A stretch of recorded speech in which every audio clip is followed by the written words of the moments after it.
Ansiedade, o looping da dor. Muitas pessoas, ao pensar em ansiedade, pensam no futuro, que é um medo do futuro, mas não param para pensar a origem da ansiedade.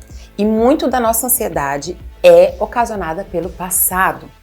A ansiedade pode ser o looping de um trauma que fica sendo revivido. Ou seja, quando a gente não resolve, não entende, não compreende as dores do nosso passado, a gente vem carregando essas dores. E a partir de neuroses, a gente fica reproduzindo isso na nossa vida, o que nos deixa em constante ameaça.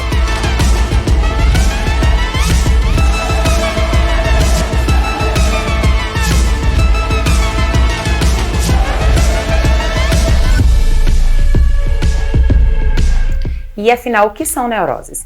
As neuroses são mensagens que a gente recebe a partir desses traumas e que a gente traz para a vida como verdades. Então, por exemplo, se eu fui uma criança que foi abandonada, eu posso desenvolver uma neurose de que eu não tenho valor.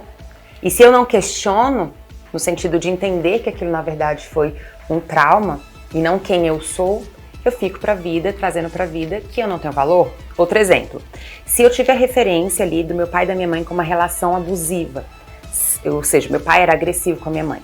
Eu posso ir para a vida com uma neurose de que as relações não são seguras. E aí eu me tornar agressiva, ou eu me tornar submissa, ou eu viver na solidão com medo. Isso é uma falsa verdade que eu carrego a partir desse trauma. E assim a gente nutre as nossas neuroses. A gente fica com medo, e a nossa ansiedade. A gente fica com medo de novo ser agredido, abandonado, rejeitado, criticado. É como se a qualquer momento aquela vivência de dor fosse acontecer de novo. E a forma que a gente mantém isso é a partir dessas neuroses, a partir desses pensamentos repetitivos, falsos, mas tomados como verdade. Então, quando a gente não toma consciência do nosso passado, da nossa história de vida, ou seja, quando a gente não entende as dores daquela criança ferida, a gente fica simplesmente reproduzindo, a nossa mente fica reproduzindo, a possibilidade dessas situações acontecerem de novo. É como se a gente trouxesse aquele cenário antigo para toda hora um cenário atual, como se alguém fosse nos agredir, como se alguém fosse nos abandonar, como se a gente fosse a qualquer momento ser descoberto na nossa incapacidade ou na nossa insuficiência. E isso mantém a nossa mente o tempo todo em alerta. Eu trouxe aqui para vocês 3 formas da gente manter essas neuroses, e desenvolver a ansiedade. Vem comigo. Mas antes, se você já está gostando dessa explicação, não esqueça de deixar sua curtida, o seu comentário e se você ainda não é inscrito, se inscreva no canal. 1. Ver onde não existe. Essa é uma forma da gente manter as nossas neuroses. Vou dar um exemplo. Vamos dizer então que você tem essa neurose, de que as pessoas vão te rejeitar, de que as pessoas não gostam de você. E isso está lá relacionado com seus traumas.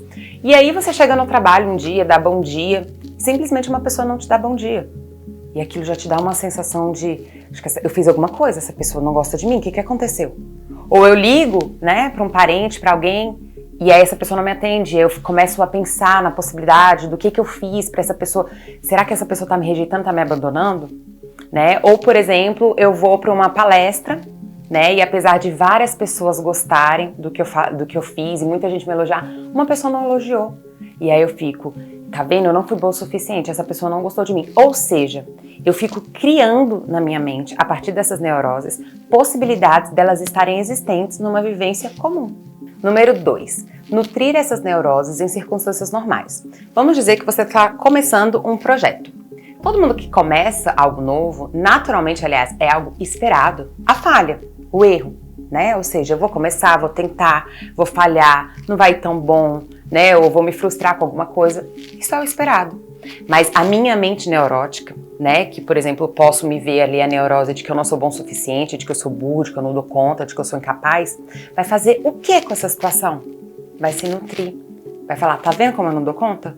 Tá vendo como eu sou incapaz? E aí é quando a pessoa começa a desistir. Veja que uma mente saudável, ela vai lidar com as dificuldades de forma resiliente. Por quê? Porque ela não está se definindo a partir da falha. Ela está, na verdade, se definindo anteriormente, ou seja, eu sou bom o suficiente, eu dou conta disso. E aí, diante da falha, aquilo é apenas um desafio. Apenas algo a ser ultrapassado, eu consigo lidar aquilo ali com resiliência. Afinal, gente, o sucesso não é um caminho feito de perfeição, é um caminho feito de resiliência e persistência. Número 3, busco formas de repetir o padrão.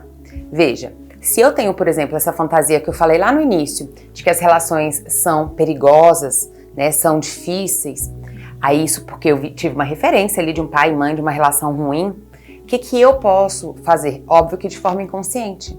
Buscar, né, pares também agressivos e difíceis. Porque, de alguma forma, essa é a minha verdade. Então, eu mantenho, né, essa neurose. Eu reforço, eu falo, tá vendo como as pessoas são assim? Tá vendo como... E não percebo como eu participo disso. Um outro exemplo. Vamos dizer que eu tenho a neurose de que eu só vou ser amado se eu for servil, se eu for útil. E aí, eu tô sempre atraindo pessoas vítimas, problemáticas, que precisam de mim. E eu tô lá sempre, né, ajudando essas pessoas e, apesar de me sentir sobrecarregada, me sinto segura, porque sinto que só assim eu sou amada. Então, muitas vezes eu reclamo, eu posso reclamar. Nossa, eu tô sobrecarregada, as pessoas não fazem o que eu faço por elas, mas não percebo como eu participo desse processo, né? Como eu estou agindo nesse processo. Aonde eu, na verdade, estou sempre sendo útil para o outro, tenho culpa, dificuldade, medo de colocar limites, porque fantasio que assim eu não vou ter valor, que eu vou ser abandonada. Então é muito importante a gente ficar atento a como a gente repete esses padrões, para manter essas neuroses como verdades na nossa vida. Então o caminho para romper com a ansiedade é entender o seu passado, entender os seus traumas, as dores que você carrega até aqui. Porque a gente pode até já ter se libertado da situação, mas essa situação ainda pode ficar revivendo dentro da gente, a gente ainda carrega ela.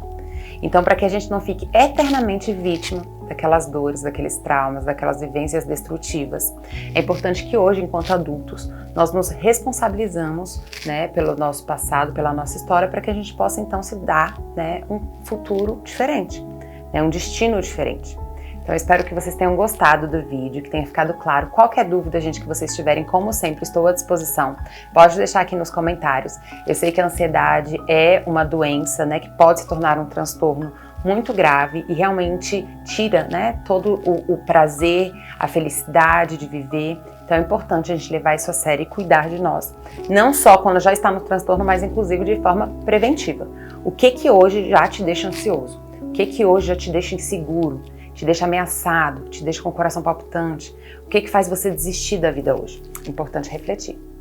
Bom, queridos diamantes, espero que tenha ajudado vocês esse vídeo. Deixa aqui seu comentário, seu like. E não se esqueça de se inscrever. Manda também para alguém que você sabe que está passando por ansiedade, tá bom?